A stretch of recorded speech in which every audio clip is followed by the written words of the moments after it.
Good day everybody, welcome again to Mind Prosperity. We are so excited today. We have an interview with Counsellor on parenting. Before we get there, I just want to tell you guys, we're a company called Mind Prosperity, and we believe if you want to prosper in life, your mind has to go first, meaning your thoughts have to go first. You have to deal with your emotions, you have to deal with your thinking, with your imagination, and that's what we teach. We teach it in companies, we teach it in groups, we teach it in families, and we have these two amazing booklets available that I do teach in companies: Emotional Intelligence in the Workplace, and then I also have the Influence of Mindset in the Workplace. If you guys want to know more and if you guys are interested in our material, please send me an email. My email address will be on the screen so that you can make contact with me. I do my sessions in companies, in groups, in families, and I do it on social media platforms, so wherever you are in the world, you can make use of our company. Also, I want to encourage you to like, to subscribe, and you can leave a comment and send this video to people if you believe that's going to help them. And I also want to encourage you to go visit our website, www.mindprosperity.co.za. Also tell you a lot about us, and on our website we have our Emotional Intelligence in the Workplace online on the platform of Safe Training that you will also find on our website. Without any further ado, it's my great honor to introduce Counsellor as I'm going to talk to her about parenting. Enjoy.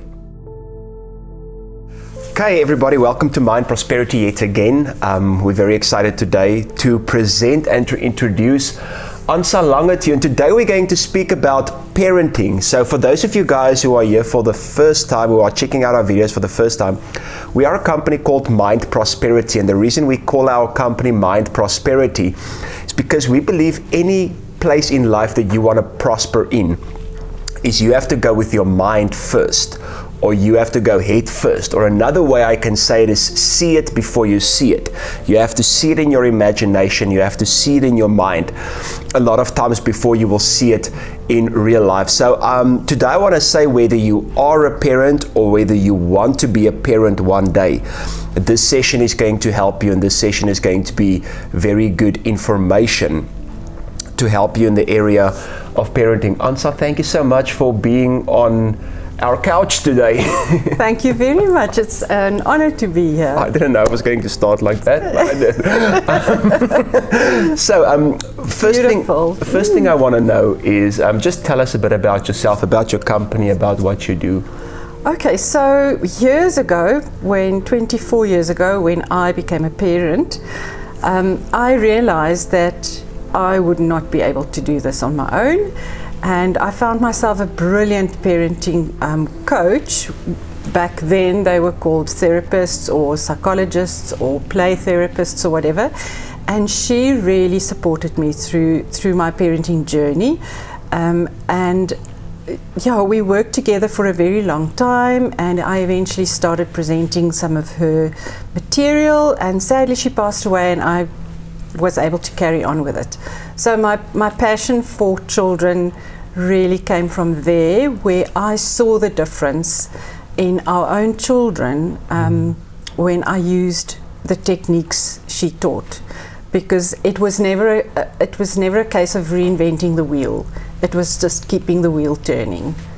I think a very interesting thing about what you're saying is, like, I was in this environment where the principles were applied, and in this environment I could pick up that this actually works. Yes. And that's where you got your passion and your excitement. Yes, absolutely, because I saw it working with my own children. And we will speak about boundaries a little bit later, but when the day I knew that this works, that I'm busy with, is when I gave my son very clear boundaries, and he was not very happy with it, and he said to me, I need to see Elise. I knew that now he wanted to see the play therapist, and it was because he realized that the boundaries I laid down, I'm expecting him to stay within those boundaries. And he needed some help because he knew he was not going to get past me. Then I knew what I was doing was the right thing, because children do need boundaries, but we'll speak about the boundaries just a bit later. I just want to ask this question quickly, if it's okay, before we carry on, because I'm very, very intrigued. What is play therapy? It's something that that therapists apply when children can't really express or explain in words what they feel and what they need to process. So there are very many play techniques that therapists use, and it gives a child an opportunity to play out their anxiety and their trauma and their challenges, etc. So it's almost like acting. Yeah, they play in a sandbox with different figurines and all sorts of different things. Yeah. That's very That's interesting. not my scope of practice, though. Mine neither. I studied psychology for 4 years, and I've never heard of play therapy, or like maybe I just didn't pay attention in that class. Yes, no. I use different techniques. Okay. But that is what play therapy is about. Yeah. I want to ask this: you are a parent, because I just heard you speaking about your son. Are there any things that you could say, like you wish that somebody told you this before you became a parent? And what would those things be? Yes. There's a saying that it says you need a village to raise a child. And I think every single person who starts with a family, they need to know that you have to have a village in place. It's not something you do solo. Mm-hmm. You need mentors, you need supporters, Okay. you really need to choose wisely who you put in your village to help you raise your child. Because at certain ages, children don't want to listen to their parents. They don't want the advice. They don't want to hear anything from their parents. Our children will often say to me, we need a mother, not a therapist, and that's when you have to have your village in place, where someone else will step in with the same values to share the knowledge or the information you want them to have. So as a parent, I would really encourage people who want to become parents or new parents to get yourself a village in place. Gather your tribe that you want to help you raise your child, because you're going to need it. What I got from the conversation is this village, they speak more to the children. Am I right? Yes, the village is there to get the message the parent wants to get across, to get that message across to the children. But it's also to support the parents and to help the parent package this message in a way that the child will actually accept it. Years ago, I read in a book James Dobson wrote that you need to choose somebody to teach your child the important lessons in life that you want them to learn, because they don't want to learn it from you. And that is a very good example of the village that you want intact when you start raising children. And how would you choose this village? You probably cannot just choose anybody. Yeah, I think you need to choose. It makes me think about godparents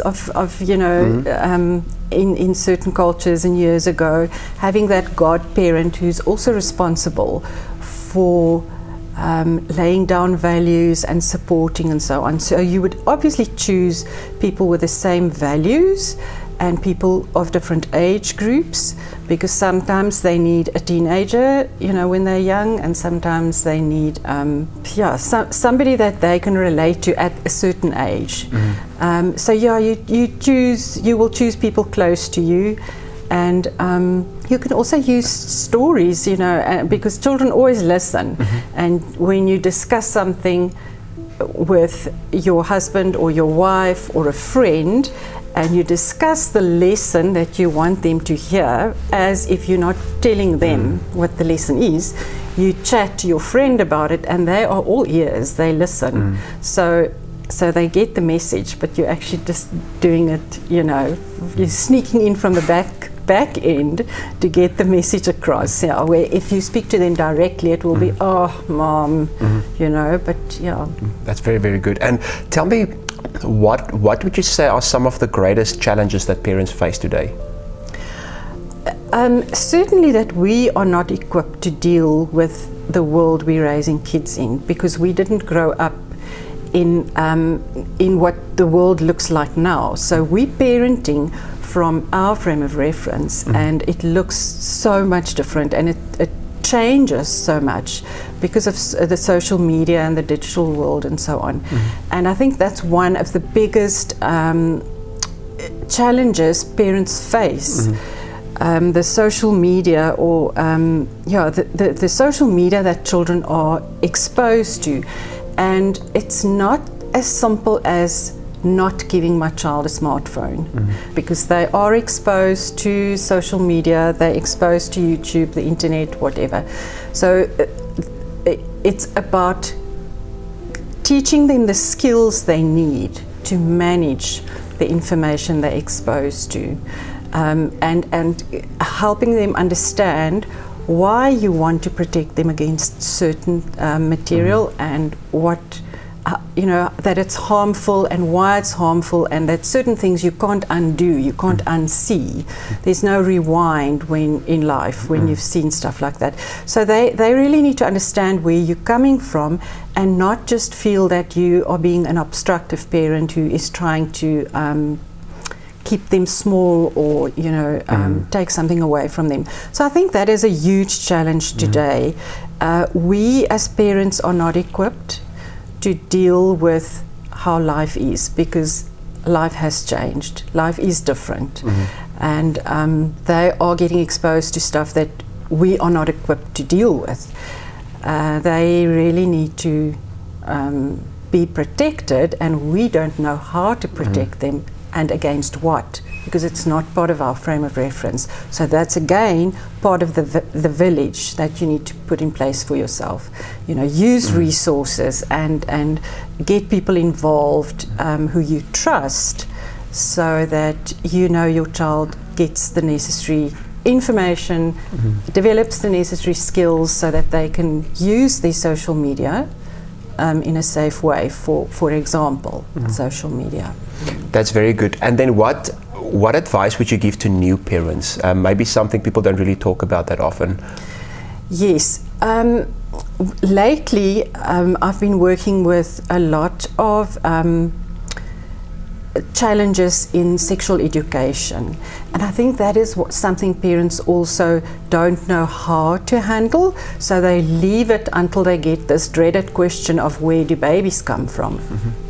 So for parents, the sexual education or the sex conversation is very difficult to have. So they often leave that conversation until it's so big and so uncomfortable that they then rather not have it.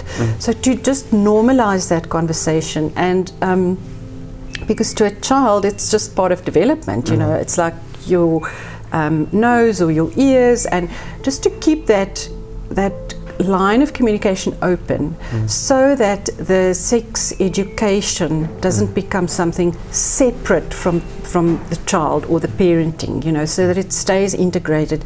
And there are amazing resources. I had a very interesting conversation with one of South Africa's gurus, Edith Venter, a while back, and that live recording is on my Future Fit Parenting Instagram and Facebook, and also on the YouTube channel, where we unpacked sex education and how the schools present it to children, and whose responsibility is it? Is it the parents or the schools? Because they can teach the children the theoretic side of it, the theory behind it.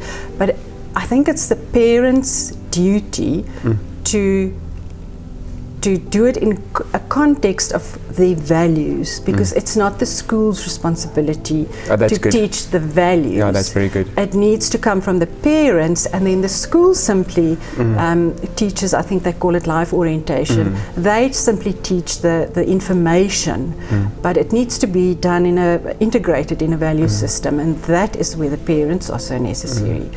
So I think that's something parents are ill-equipped to handle.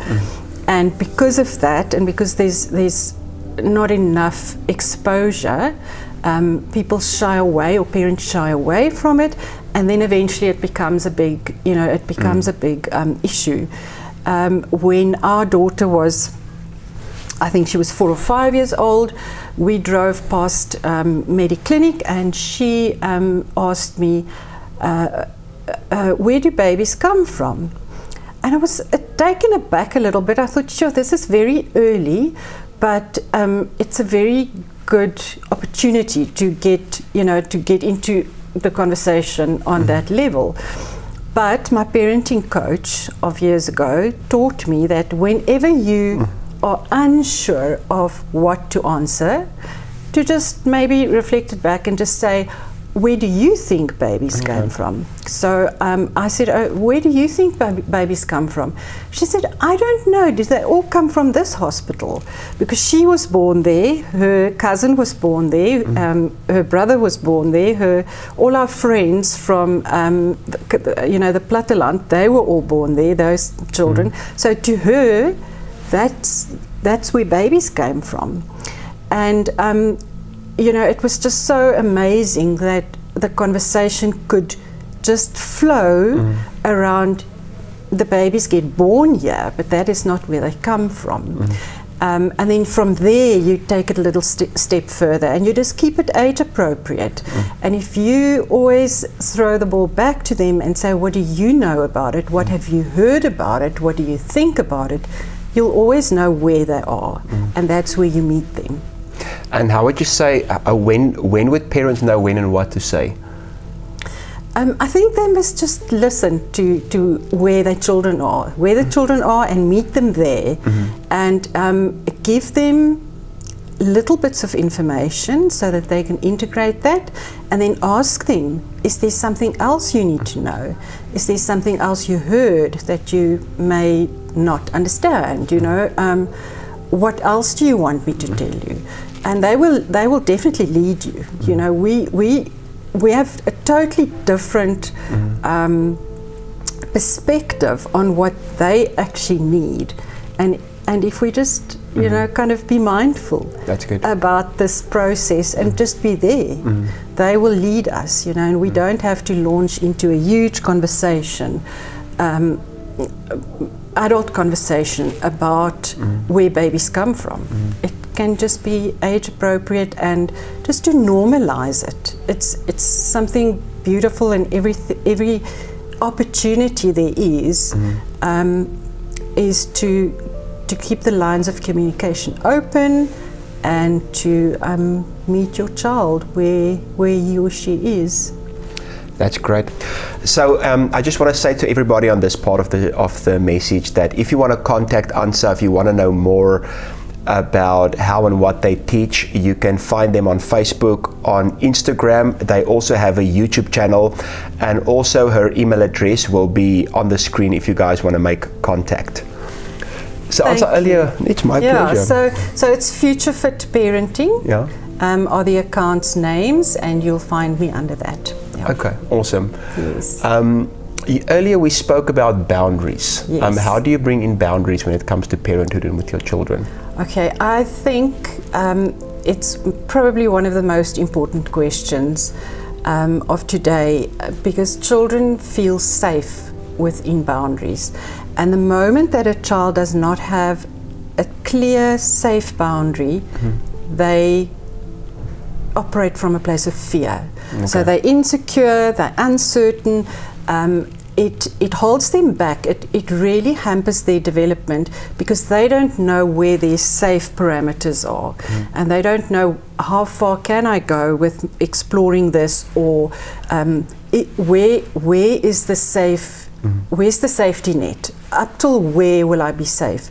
So children often, you get the two kinds of children, some who are not scared of a boundary and they'll always push it, and then the other group of children, two main groups of children, and this group will be so scared of falling off the cliff because there's no boundary, that they will just not even explore it. So they will just rather stay where they are, which is not a very good thing, because you want children to explore, you want them to grow, you want definitely. them to, So when there's a clear boundary, they know within this parameter, I can really explore, and that is also why it's good when children push boundaries, because then you know there is a boundary in place and they feel safe enough to get up to that boundary.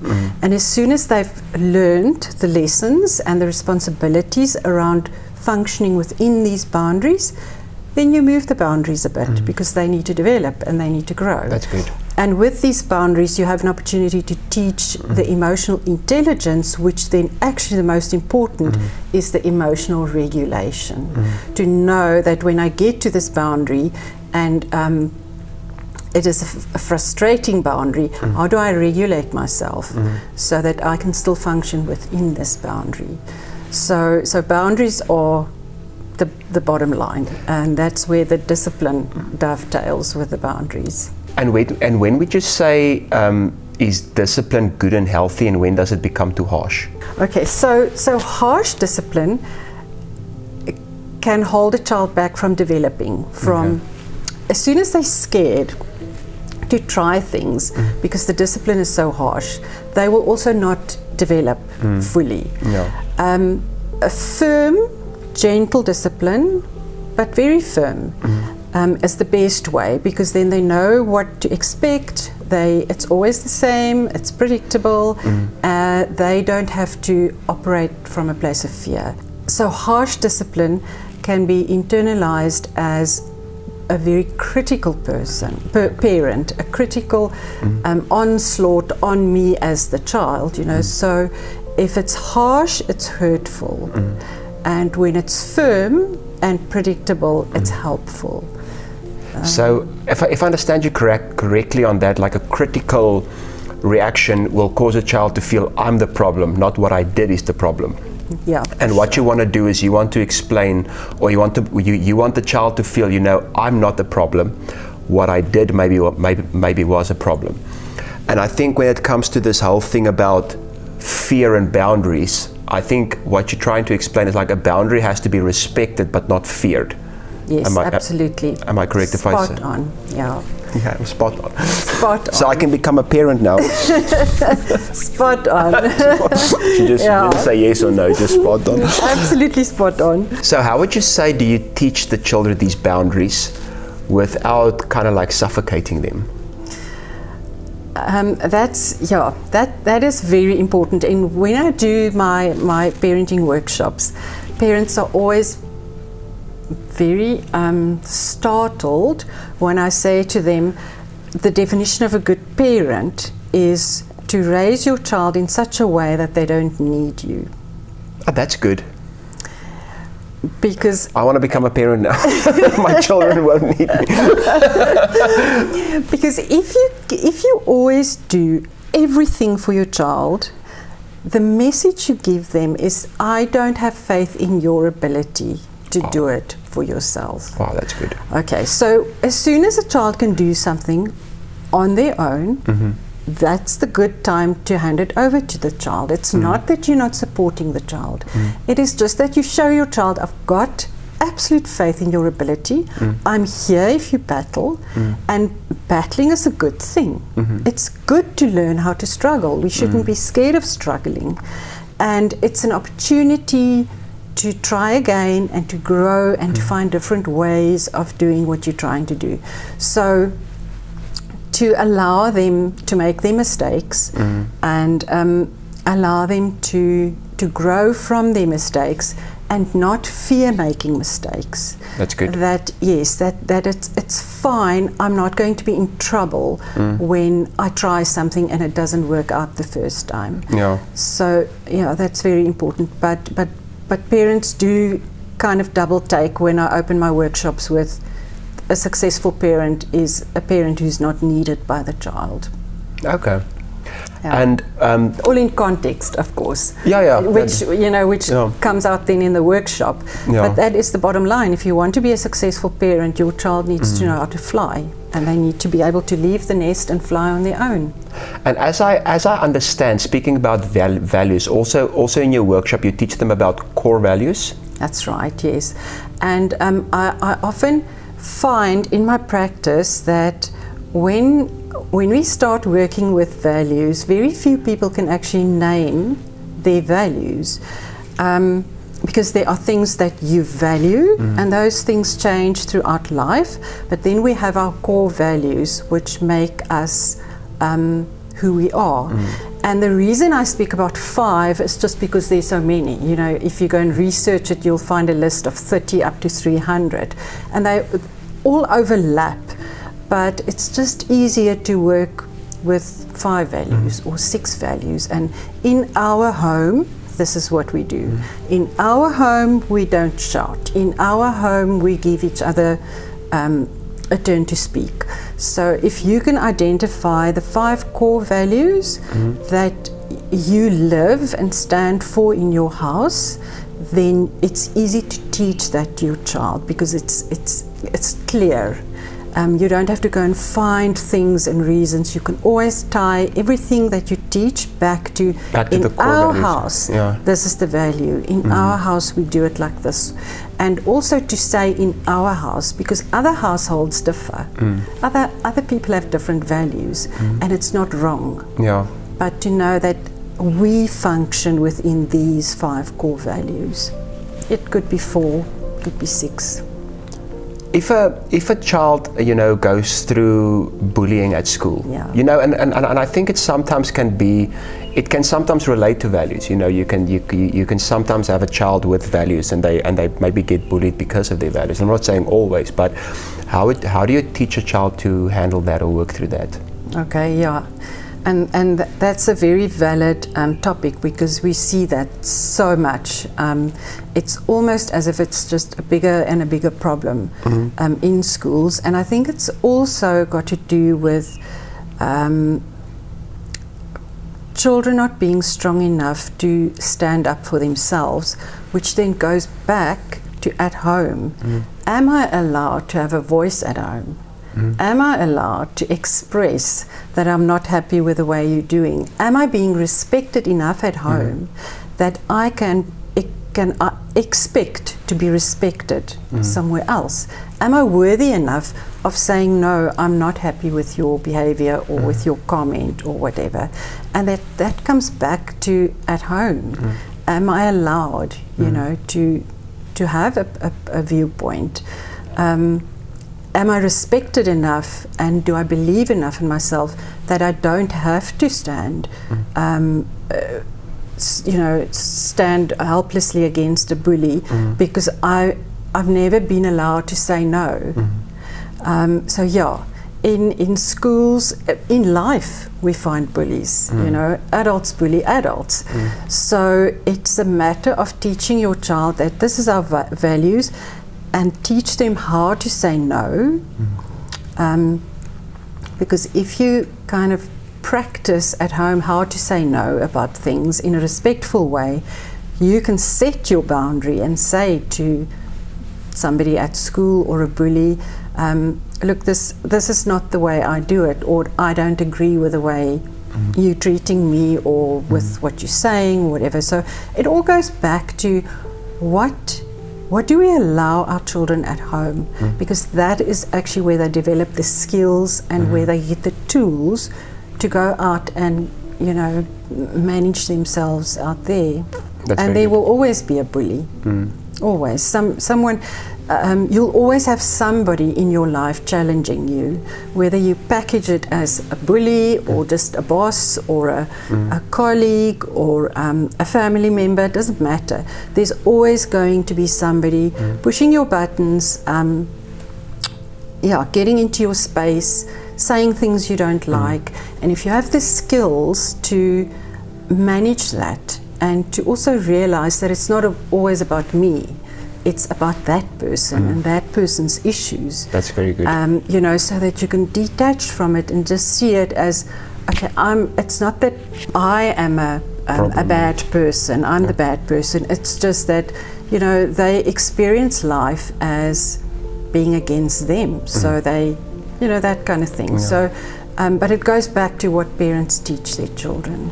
And I think what I really like is that you say, you know, this thing is real in adulthood as well. It's not only real when you're a child. And I do believe however you are trained to handle it as a child is eventually how you will be skilled Yes. to handle it as a grown-up. And that's why I also think, you know, it's very good to know how to teach somebody to handle things like this from a young age. And I think a lot of times a person can see it as an opportunity.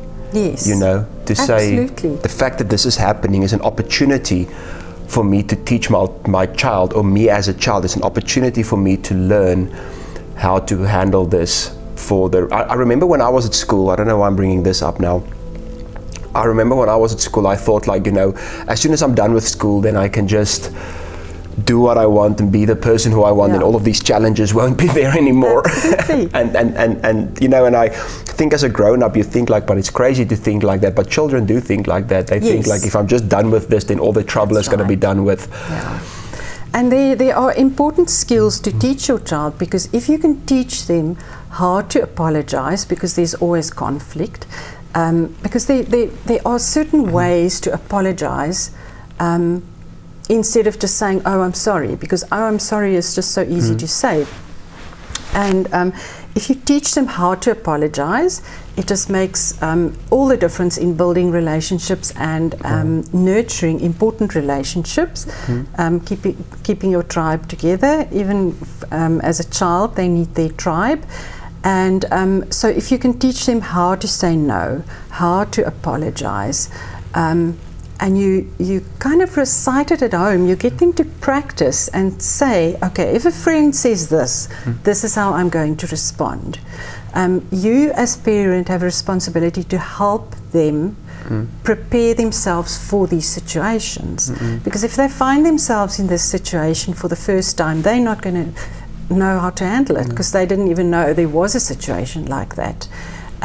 So helping them go through these things, you know, and have these conversations and say, what will you do when this happens? When a friend says this, what will you do? You know, if a friend offers you a cigarette, how are you going to get out of it? So that the peer pressure and the people pleaser children fall into that trap of, I didn't know how to say no. You know, go through all these scenarios at home as normal conversations, so that they are prepared for all these different things that's going to happen, because it's going to happen. No. It's the same with the smartphones, and if somebody shows them an inappropriate video, because it's going to happen. Parents live in la la world if they think it's not going to happen. And speak to your child about it, you know, and how are you going to react? What are you going to say? Are you going to come and tell me so that I can help you process it? Or are you going to hide it? Are you too scared to talk to me about it? It's just... And I think the parent's reaction to that, like if you say, if a child comes home and he says to the parent, you know, somebody gave me something inappropriate at school, and the parent kind of freaks out and gets angry, and they want to phone the school, and they want to phone the parents, and they're going to kill this person. Your parents sometimes react like that. I think immediately that child thinks like, okay, like next time I just shouldn't tell my parents. Absolutely. Because that's the way they reacted. So I think your reaction as a parent also tells the child if it's okay to come speak to me. That's right. Not your words. If I can say, like a parent, I think every single parent will say to a child, please come tell me. But it's your reaction that's going to determine. When they do come and tell you. Yeah. That's going to determine. And that's what I say to parents is, when you tell your child, look, come to me with any problem. You know, please don't ever be scared, just come to me. And they come to you with something and you overreact, that will be the end of it. They will not ever trust you again, because for 20 years or 15 years you said to them, come to me when there's a problem. Now I come to you and you freak out. So, you know, there's no faith in it anymore that I can actually come to you. And this is the thing about what I always say, let your mind go first. Let your imagination go first. And I think, like, as a parent, you should, and I don't think you know exactly what's going to happen, but I think also in your mind, like, imagine your child coming to you with a problem, and then already think about how you're going to react. Then it's not like this. This is why I'm always saying, it's not, don't go to somebody like Ansa when there's a problem. Go to her when there's a problem as well, but go beforehand, go before there's any problem. Go to say, listen, but how do I deal with this when this problem arises? Go when you are single. You know, I tell, because I do a lot of weddings and stuff like that, and I always tell people, don't wait till there's a problem until you go for counseling. You know, just go learn, just go sit under leadership and just go learn. And I think this is so, if you do this beforehand, if you learn about these things beforehand, then it won't be that shock when it happens, because I've already played this out in my mind. I've already decided how I would react. I'm prepared in a situation like this. And that goes back to like do the same with your child when you prepare them to handle conflict or to say no or to apologize. It's that same thing that you say. Play it out beforehand so that you are prepared and that you're not caught off guard. And I think teaching, when we come back to boundaries, teaching boundaries in the home is also important to teach a child, but you should have your boundaries as well. Let's get not just the boundaries in our house, but you have to have core values. Yes. That when you go to school, when you go out there, make sure people don't overstep your boundaries. Yes. Because and I see it in adulthood, you know, when people get hurt in romantic relationships or friendships, for instance, they always get hurt because somebody overstepped the boundary that they didn't really think they should have had. Yes. And then the boundary normally comes after the hurt. Yes, that's right. But you don't want the boundary to come after the hurt, right? That's right. And the moment you understand or you know your core values, you will understand your triggers. Because the moment somebody oversteps that boundary and violates your core value, you get triggered. So it just working on your core values and understanding that makes you understand your triggers and why you get angry when certain things happen. So you can manage all of that so much better. Like you say, what did you say about your mind? Let your mind go. Yeah, so what I always say is your mind or your imagination always has to go first. Yes, you that's always, right. or you can say to say it very easy, to say it much easier, see it before you see it. Yes, absolutely. That's beautifully said. So for me, it will be like if I get into the situation or in a similar situation, how would I handle it? Because what I've seen sometimes happen, if you don't have a boundary and somebody hurts you, instead of now putting up a boundary, you put up a fence. And putting up a fence means I don't just keep the bad things out. I now start to keep everything out. Now something good happens in your life, but because you've developed such a distrust, and because you've been hurt so many times because of a lack of boundaries, now you put up a fence. You just isolate yourself from everything. The hurt and the love. And a lot of it comes from, I've seen a lot of it comes from a young age. A lot of it comes from, I've been hurt at school, I've been hurt at home. And maybe it wasn't just a big hurt. It can be like a child could say, like, I couldn't speak to my parents because they freaked out. Now the spouse comes and the spouse is like, but this person never wants to speak to me. And that's offense. It's not just a healthy boundary anymore.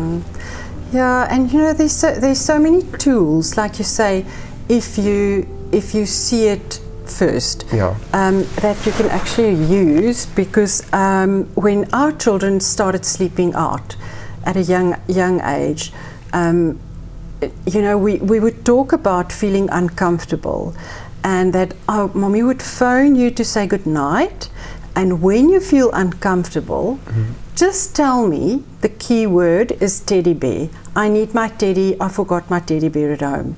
Then I knew to phone the parents and say, we've made other plans, I need to fetch my child, I need to sleep at home. Because your child is not in a position to use the host's phone number or the telephone and say, I don't feel comfortable, come and fetch me, this and that's happening. So, see it before it happens and say to your child, look, we've got a code word. When I phone you to say good night, just use this sentence, or, whatever works for you. But prepare them so that they know when they're in an uncomfortable situation, this is how I handle it, and my parents got my back. I just need to get that code word out or that code sentence. That's very good. I want to ask this before we get to our final thoughts. If you detect that your child might have some or other disability, such a learning disability, but it's not diagnosed yet, but you get the suspicion that there is something like that, how would you handle that? Albert, that's not in my scope of practice, but I do think it's important to get help as soon as possible. Explore it. I think maybe the best place would be to start at the teacher, or maybe the doctor, the GP, and just reach out and read up so that you have your own questions to ask, and find somebody that you feel comfortable with enough to explore this and unpack it, because sometimes it's anxiety that prevents a child from concentrating, and then you need to actually just address the anxiety so that there's more capacity to concentrate. Sometimes there's something else, sometimes there's a chemical problem, sometimes there's a dyslexia or whatever, and all these things can be managed very well if you can just get to it early enough and get the right diagnosis, and there are many professionals out there to help with that. Brilliant. Ansa, thank you so much for being here today. I think this information was so valuable. I want to ask, are there any final thoughts that you want to give to any parent out there, or somebody who wants to become a parent? Yes. I think the biggest thing to remember is that you're practicing. Oh, that's good. Yeah. You've never done it before. Yeah. So you are making mistakes, and you will be making mistakes, and that is okay. That's fine. And also to say to your children, sure, mommy made a mistake now, but it's the first time I had to handle this, so I am practicing on you. I would often say to my kids, you know what, I didn't have a practice run with 2 kids that I just threw in the bin because I now made many mistakes. I'm sorry, let's try this again. Can you maybe help me to handle this better? Or how would you, want me to handle it?